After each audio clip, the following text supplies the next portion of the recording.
Welcome back to Rare Elvis Photos and another edition of Elvis and Lucy. Now, this one's going to be a little interesting because we're going to hop around a teeny bit. Sarah Powers sent me the forward, hold on a second, the afterword to the Charter edition of Are You Lonesome Tonight? So, that's something I couldn't read in the hardback edition, and I'm going to read it to you. So, everybody give Sarah Powers a big thank you, Sarah J. Powers.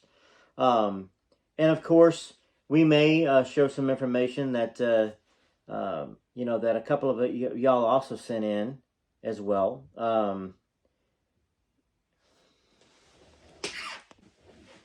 And we'll share some other information and have some discussions about this. We're not done with this book. We're not done with the research. We're not done with talking to people. We're going to talk to Derry on Friday, and it'll be on the channel on Saturday.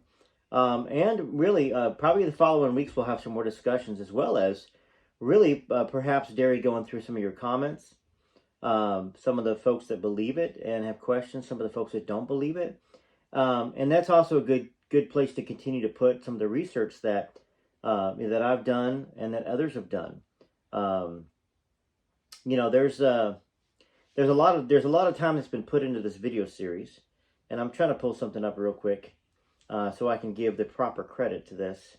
So just bear with me one second. Of course, also, you can go over to Elvis and the Legends. I just loaded Love Me Tender, a little version I did of that. And, I'm a huge fan of Elvis, as y'all know.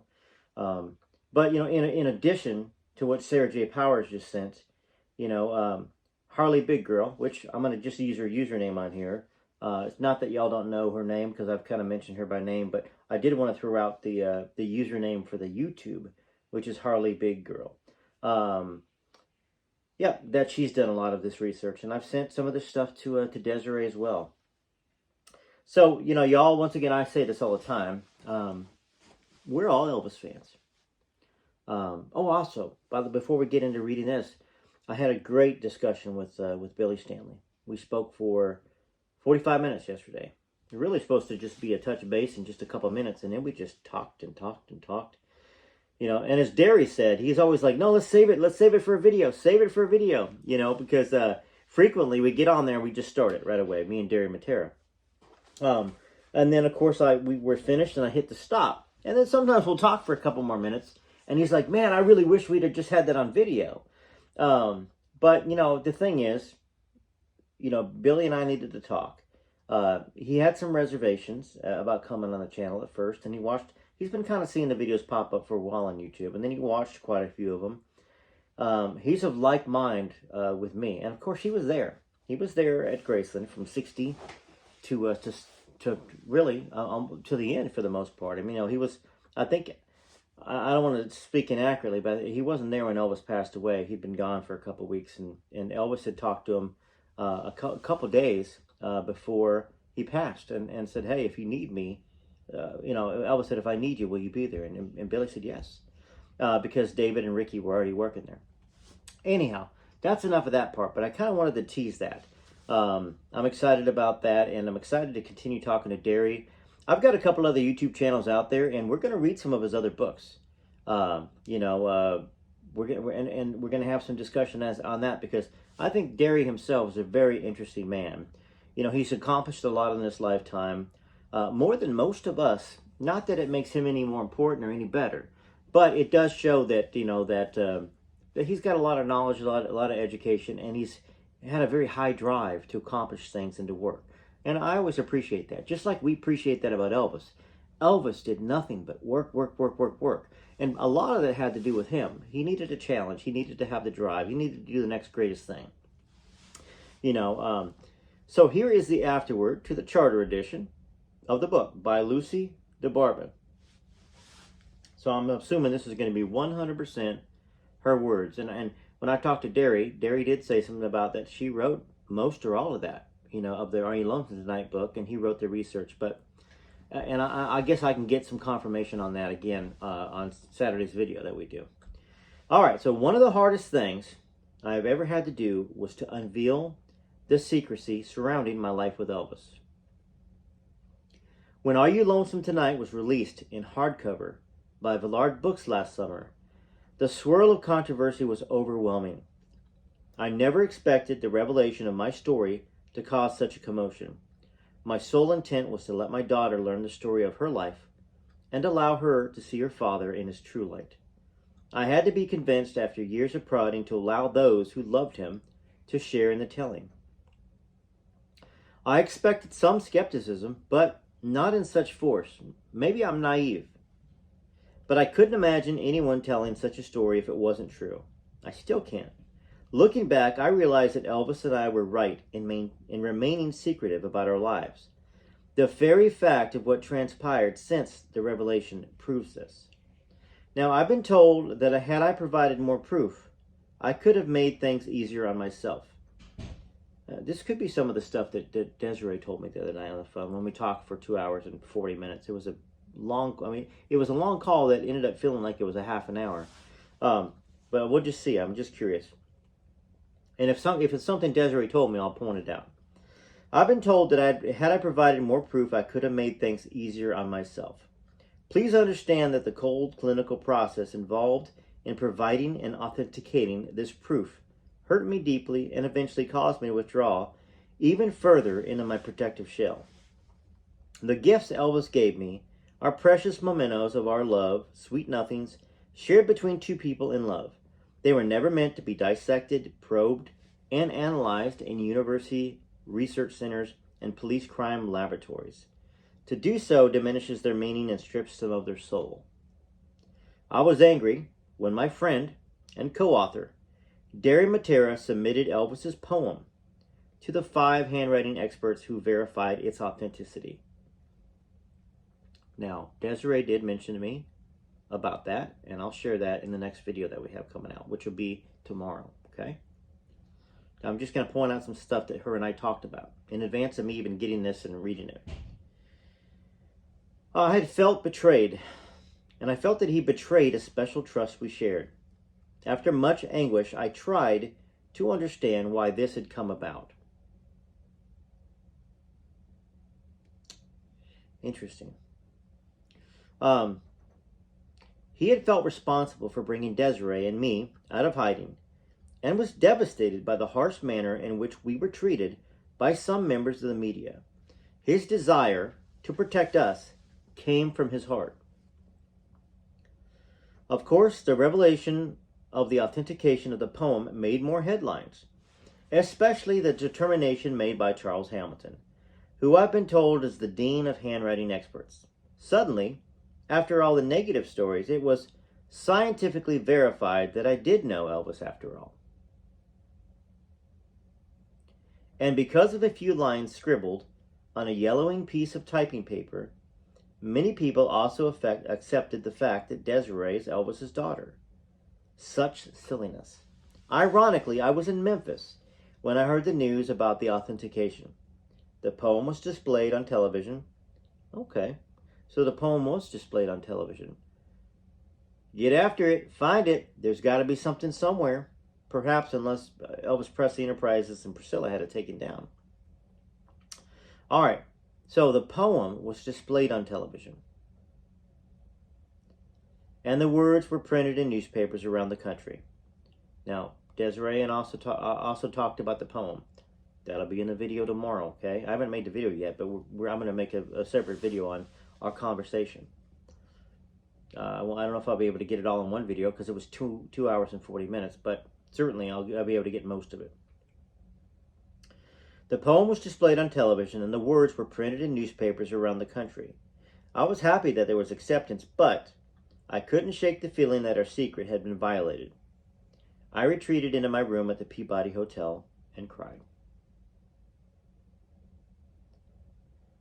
Wouldn't it have been better if people could just trust each other? If you had just believed me without demanding that I desecrate my personal possessions? Would you really have respected me if I had? I knew and loved Elvis Presley. We kept it secret from his associates because none of them were really his friends and he didn't trust them. Desiree is his daughter. Is all that so unbelievable? Is it unbelievable that Elvis could love and be loved for himself, and that he was a beautiful human being. After the poem was released, people asked me how it felt to be vindicated. I can't really answer that. I lived through everything that I wrote about. No one can take that from me. Elvis wrote a beautiful poem and sent it to me as a Christmas gift. It was his heartwarming description of what our relationship had meant to him. I cherished it for what he said and the sentiments that he expressed. He didn't write it to vindicate me. He wrote it because he was a kind, loving man who wanted to express his love and feelings. That's all. Now, I realize there are some who will never accept Desiree and me. The beauty of my relationship with Elvis, the precious moments we shared, the lovely daughter we created, all that means nothing to those who want to believe in the myth and not the man, or those who'd rather hate than love. Now, others of you will remain skeptical simply because you need even more proof. Well, there is more, but I cannot go beyond what my heart feels. Elvis gave me things because he trusted that they would never be revealed. He wanted to write a book about his life and had hoped that we could work on it together. We made a few tape recordings. Desiree and I talked about that as well, by the way. I'll share that in a video tomorrow. Hopefully I'll get it done tomorrow and I won't be made a fool that I say tomorrow and that's not tomorrow, but I should be able to get it done tomorrow. I considered releasing selected parts, but somehow it never seemed right. Once I even briefly denied having them to relieve the pressure that was put on me to release them. Now I know I never will. But there really isn't any mystery. Virtually everything we talked about is covered in the chapters describing these meetings. As for Desiree, well, last summer was difficult. She was peaceful and happy after reading the manuscript and finally, after 28 years, learning the story behind her existence. All my children were. It was as if a locked door had opened and the great mystery of my quizzical behavior all those years had finally been solved. But later, when we shared the story with the public, Desiree and my other children suffered because of the attacks. It was especially hard on Desiree. All she wanted was to be accepted for who she is, then go on with her life. She never intended to capitalize on it in any way. Desiree Presley is not a name she has taken. It's the name on her birth certificate. The end result is kind of a limbo. She's accepted by some and doubted by others. She still must pause every time she's introduced to someone new, not knowing if they're a friend or a foe. There's a story about Bill Burke. And once again, for a guy being such an expert in the Elvis field, I mean, I know I'd heard the name before. Derry brought him up talking about what a hack job he did on the review of Are You Lonesome Tonight? And I went looking for this review from the guy, and of course, everything he wrote was inaccurate. It's like he didn't even read the book. Everything was inaccurate from what I read, and I read it off on one of these videos. And at the very end of it, he said something about he almost felt bad for them or felt bad for her, but he couldn't resist being a jerk. I guess, like, he appeared in front of them to take a photo, and I think Desiree said, "I heard you knew my father." And he said, I don't know, who is he? Sort of a thing, like to be a smart aleck.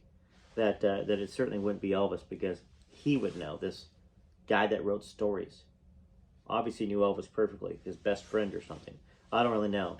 But it still sticks in my craw reading the hack job that he did on the book. If he would have read the book, he wouldn't have wrote all the things that he said because they were inaccurate. He wrote something. He's the one that wrote mountain when the book says hill.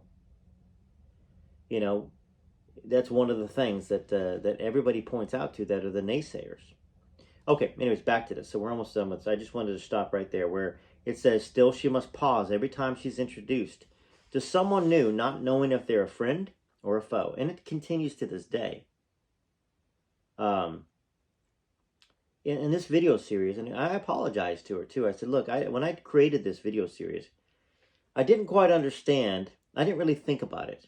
This story, in a sense, had been buried for 40 years, not talked about much. And she said, don't apologize. And she's grateful for it in a lot of ways. But it did open up some stuff, like getting phone calls. Like she's been getting a ton of phone calls of numbers that she doesn't recognize, like a ton. And I believe a lot of them are the naysayers that are reaching out to her, or trying to reach out to her. Okay, so back to this. So she must still pause every time she's introduced to someone new, not knowing if they're a friend or a foe. She is gentle and warm and can't understand those who are harsh. It hurts. Another thing that hurts is the belief held by some of Elvis's most devoted fans that my revelation somehow taints Elvis's memory. Now, I realize that most of this resulted from the belief promoted by the Elvis Presley estate that I was a phony, using Elvis's name for my personal gain.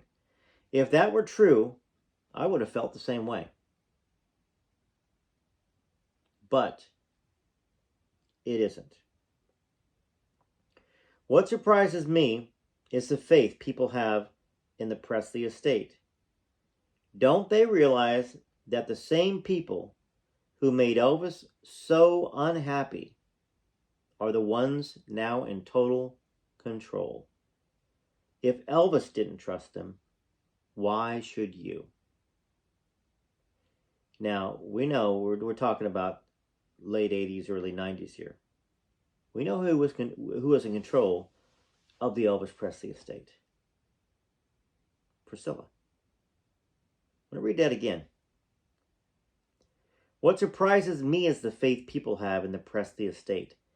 Don't they realize that the same people who made Elvis so unhappy are the ones now in total control? If Elvis didn't trust them, why should you? I don't think anyone who actually reads the book can honestly feel that I've hurt him. I do wish that now that I've been verified, those who loved Elvis can put aside the protective anger and view my story from a new perspective. The perspective from which I had originally hoped it would be received. Elvis and I shared some special moments together, and he let me see the man he really was. He told me things he never would tell anyone else. It was Elvis's best side, the side that makes everyone remember and love him, even now. For those of you that I know truly care, I thank you for understanding. And for the rest, I don't ask that you accept me. I can't even ask that you accept Desiree. I do ask that you accept Elvis, the Elvis that I knew. I think you'll find that once you get to know him the way that I knew him, that you'll love him even more. Lucy to Barbin. And I have to, once again, I've got to thank Sarah J. Powers. Thank you so much for sending that to me. This is something that, first off, I wasn't aware it existed. It's nothing I really got into with Derry about. I know Derry mentioned the intro to the paperback was by Charles Hamilton, the dean of handwriting experts, the most respected handwriting expert in the world, one of the 5 that verified the poem. But to read that, once again, it feels honest. It feels commonsensical. It's not a word, but I'm going to make it up. It makes sense to me. If you think back when this book came out, there was the Hack Job, the Albert Goldman book that came out in 1981 that tried to destroy Elvis's reputation, in a sense. There were other books that came out, and unfortunately, I talked to Billy Stanley last night. That first book came out really fast. The intentions were not he said what he had said, and he's going to share it, I'm sure, on the channel more. The pain and feelings were fresh. And he mentioned to me that he actually left in the middle of the book. There's nothing else from Billy's perspective or anything that he wrote in that first book, I believe, because he didn't want any part of it after that, because it was kind of going the wrong direction. I guess what I'm trying to say is, getting back to the way it was, everybody was writing books. Everybody. And there was a lot of stuff that was out there that probably was completely false. And that was very, very destroying to Elvis's image. But what Derry Matera says all the time is that here's this book that paints Elvis in a beautiful light. That is the opposite of the Albert Goldman book. And he said that the Presley estate didn't really after they got the book and read it, they didn't really comment much on it. They didn't try to destroy it. But the critics did. And the critics that want proof. And it's still the same today. It's very hard to believe anything based upon somebody's word. And she said something very telling in this letter. And that's what I considered. I considered a letter.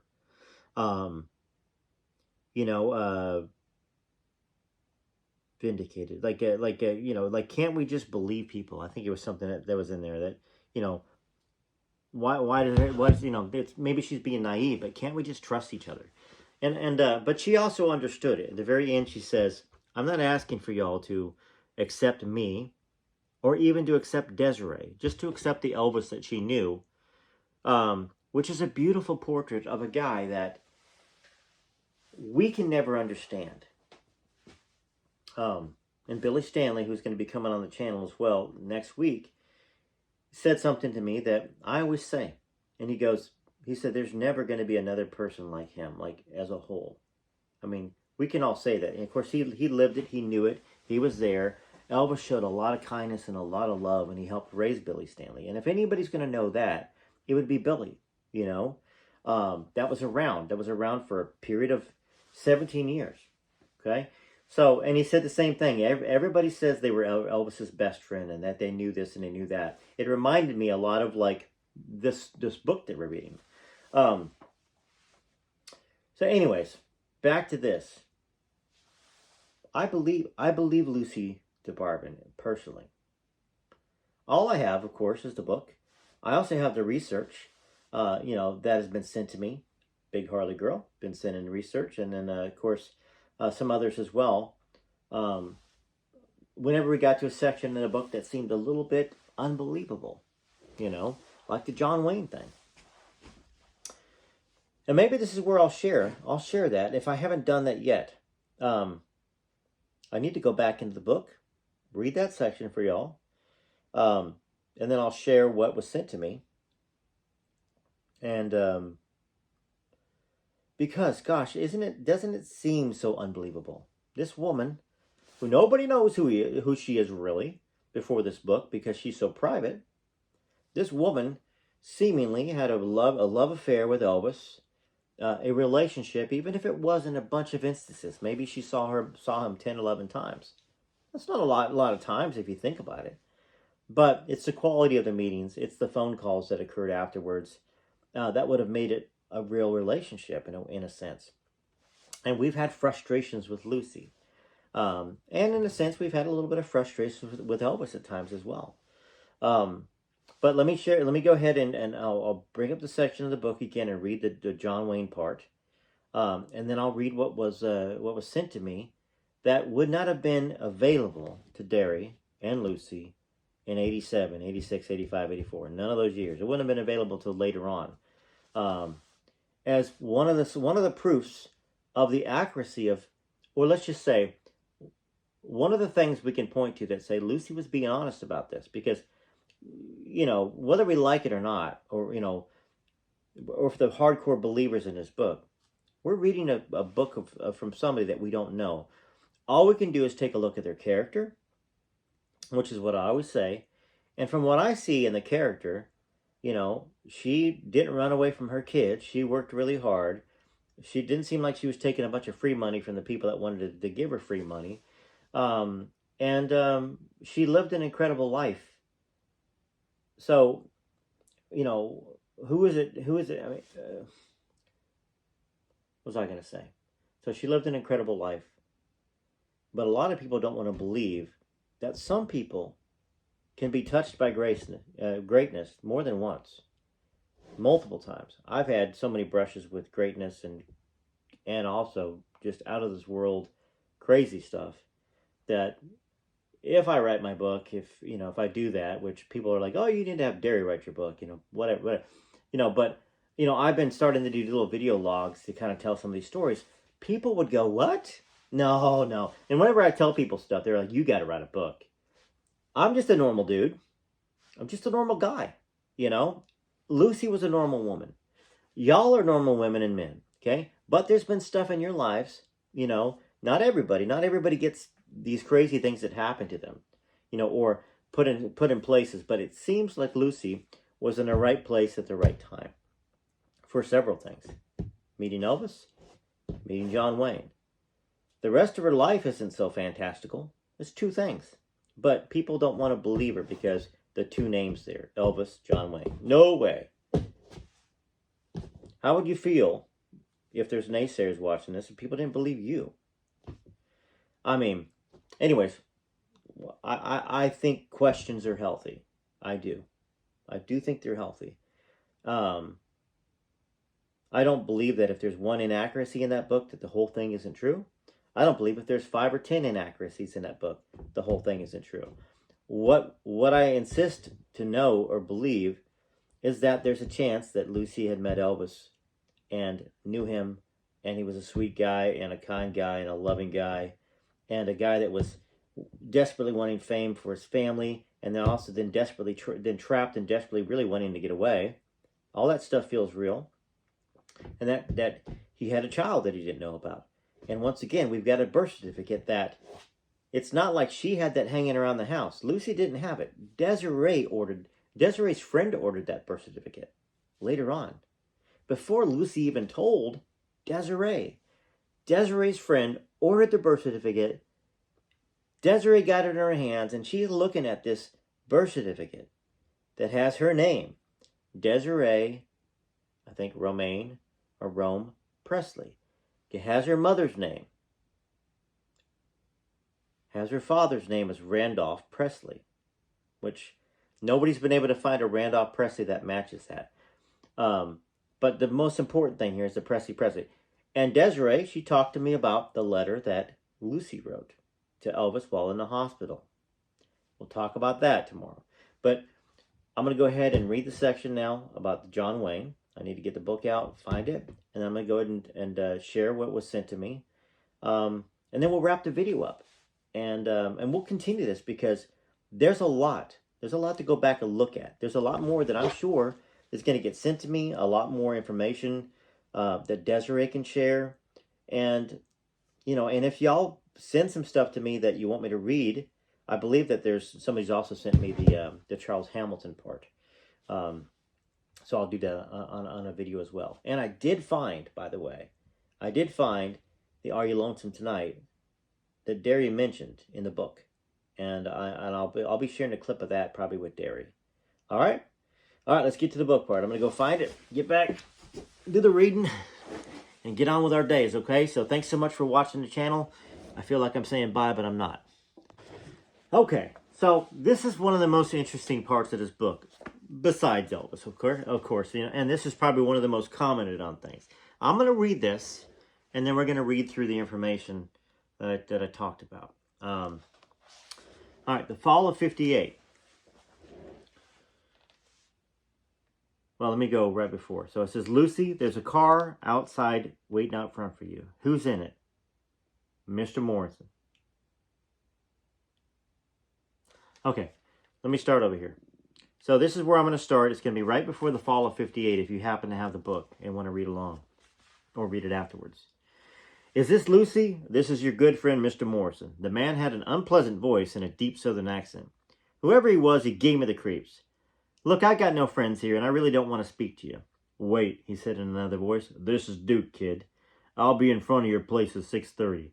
I need to talk to someone. But before I could protest, he hung up. I spent the rest of the day nervous about him actually showing up. I walked out of the store at 6:30 and was immediately met by a bearded stranger. I knew he was one of the movie people because Just about everybody over there had a beard. It was some kind of Civil War movie. Lucy, there's a car out front for you. Who's in it? Mr. Morrison, which would be Marion Morrison, John Wayne. Okay? The bearded man was pointing to a double-parked car. Mr. Wayne was inside, smiling and waving me in. I hesitated, and he beeped the horn, startling me. Well, he was creating the scene, so I had no choice but to go over. He explained that he just wanted someone to talk to. Now, he was completely in charge, and it was appealing. We'll have some supper. You certainly look like you need it, partner. No, he didn't say partner. He took me to a cozy country inn somewhere outside of the city. Okay? That's the first thing I want to just point out. A cozy country inn somewhere outside of the city. In those days, now you could go outside the city and find some stuff in between. It's probably a little bit of a drive to go to somewhere. It's got to be closer to another town, right? Outside the city, a cozy country inn. Okay? It was a functional place with wall lamps, typical candle in amber glass on a table, old-fashioned ladder-back wooden chairs, and plastic glasses. If one was going to dine in Hollywood's finest, one would expect crystal and accept glass. But plastic, well, there was a stir at the other tables when he sat down. He didn't mind. He was totally at ease with his fame. And that's an attitude that Elvis really never mastered. Soon people in the restaurant came over to shake his hand or ask for an autograph. He attracted so much attention that I was uncomfortable. This was not the place for someone in hiding, which was Lucy. Lucy was in hiding. When he ordered, he sounded as if he was reading a line from one of his cowboy movies. Bring us 2 of the biggest Louisiana steaks you got, he bellowed. The finest wine for the lady and whiskey for me. Halfway through the meal, a middle-aged lady wandered over and asked for his autograph. He readily agreed and used that moment to embarrass me further. Sure, ma'am, but she's prettier than me, he said, pointing at me. He readily agreed. So he scribbled something. Going backwards. He scribbled something and handed it to the lady. She was puzzled when she looked at it, then walked away. I wrote Marion Morrison, he said, then laughed heartily. I want to show you where I'm living, he said afterwards. I stayed quiet, not wanting him to notice my nervousness. We talked about the countryside, the climate, everything and nothing. He asked me what I was doing in Alexandria, and I said I was just passing through, doing some promotions for a former boss. Here's the next important part, okay? So, the first part was, he took me to a cozy country inn somewhere outside the city. This next part is, we drove for more than a half hour and finally pulled up to a small motel. Mr. Wayne announced that this was his temporary home. He asked me for a drink and I balked. I just want to talk, please. I have something to tell you. Sorry, I should have said that deeper. That was him. I just want to talk. I have something to tell you. I couldn't tell if that was a line or not, but he was persistent and I was curious. The only sign of life in the typical motel room was a few little liquor bottles in a dresser. He grabbed one of his bottles and poured me a drink. Well, I didn't want it, but I took a sip to be polite. It was strong, burned my mouth, and briefly brought back memories of the man. Tell me about yourself, he said. You look like a lady with a story to tell. Well, there's nothing to tell, I said, quickly changing the subject. What did you want to talk about? Right to the point. I like that. I wanted to know why you resist me. What are you talking about?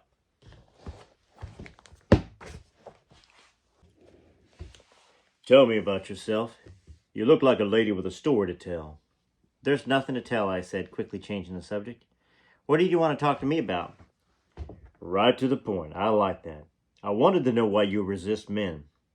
What are you talking about? I watched you the night at the country club, and I can tell you're anguished over someone who hurt you. I've got to leave soon, so let's hear it. Get it off your chest. Please no, I murmured. Are you in love? No, I said. Is this what you wanted to tell me? You haven't told me anything. You're just asking me a lot of personal questions. He walked straight towards me, and I was scared to death.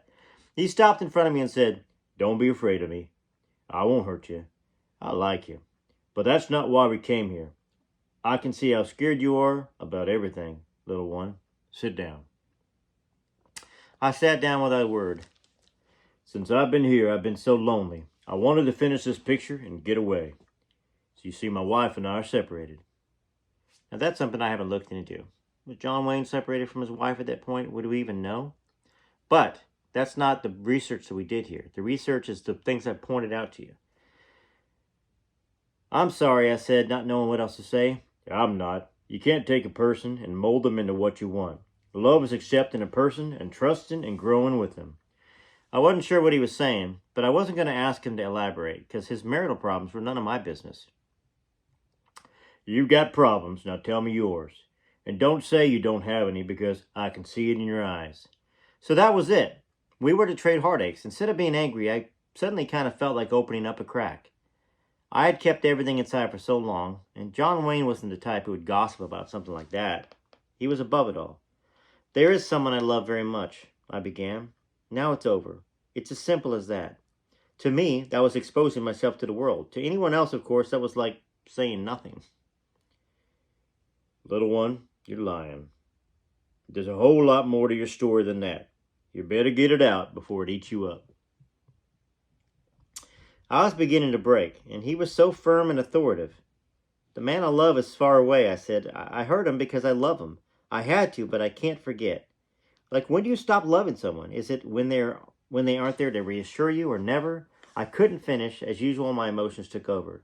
My tears disarmed him, and he got up and said, You know, if you tell me everything now, I won't have an excuse to see you again, so let's go. I apologized for breaking down. So, that's the part. Okay, the parts that we talked about is driving out of the city to a country diner. And then driving at least another half an hour. Okay, 30 minutes could be 45, it could be 25. It's not like you had, I mean, maybe she had a watch back then. Maybe she didn't. She certainly didn't have a cell phone. So, this next part, I'm going to go ahead and put in a video, and then I'll read you what it says. The information that John Wayne did stay in some little small place well out of the Alexandria. Not a block away, not a half a mile or a bed and breakfast. He went away from where he was filming, and that's where he stayed at this motel.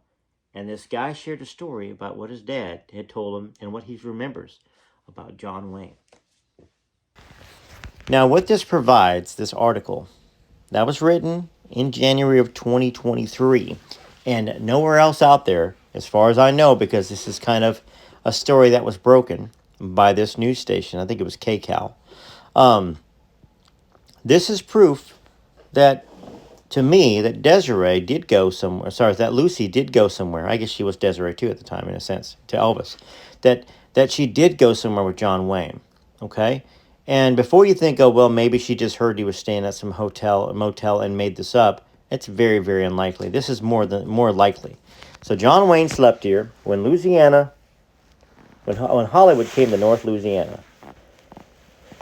All right, so here is the posted January 4th, 2023, updated January 5th, 2023. Homer, Louisiana. This is a tale of a special guest.